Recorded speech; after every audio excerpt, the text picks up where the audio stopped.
Le 10 mai 1940, après 9 mois de drôle de guerre, c'est le début de l'offensive allemande.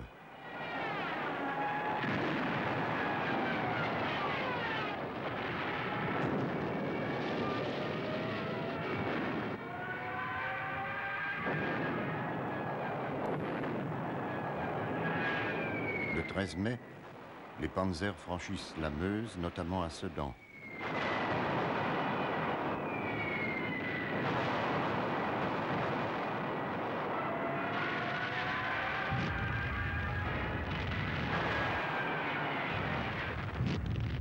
Le 18 mai, Paul Reynaud, président du Conseil, vient de faire entrer le maréchal Pétain au gouvernement comme vice-président du Conseil. Le général Weygand est nommé généralissime.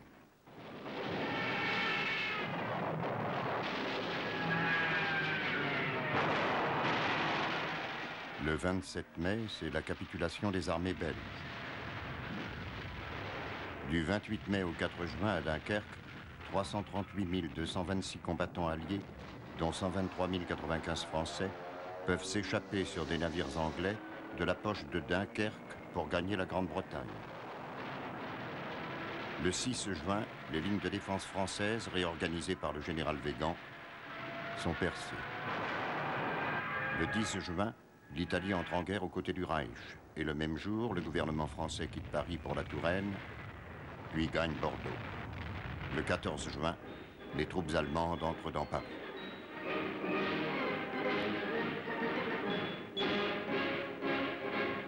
Le 16 juin, le président du Conseil, Paul Reynaud, cède la place au maréchal Pétain. Le soir même, le nouveau président du Conseil fait des démarches auprès du Reich pour connaître les conditions de l'armistice et de la paix. Il met fin au projet de continuer la lutte à partir de l'Afrique du Nord. Admirable armée qui lutte avec un héroïsme digne de ses longues traditions militaires contre un ennemi supérieur en nombre et en armes, sûr de la confiance du peuple tout entier. Je fais à la France le don de ma personne pour atténuer son malheur. C'est le cœur serré que je vous dis aujourd'hui qu'il faut cesser le combat. Je me suis adressé cette nuit à l'adversaire pour lui demander s'il est prêt à rechercher avec moi, entre soldats, après la lutte et dans l'honneur, les moyens de mettre un terme aux hostilités. La délégation française, conduite par le général Hunziger, signe à Rotonde le 22 juin, dans le wagon même dans lequel avait été conclu l'armistice de 1918, un nouvel armistice franco-allemand qui entre en vigueur le 25 juin au matin.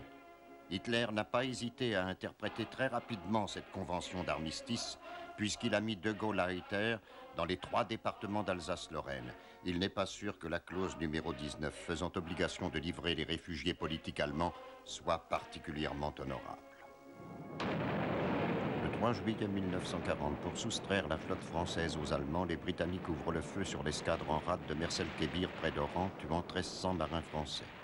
Le 10 juillet 1940, la Chambre des députés et le Sénat, réunis en Assemblée nationale, confient au président du Conseil, Philippe Pétain, les pleins pouvoirs constituants par 569 voix contre 80 et 20 abstentions.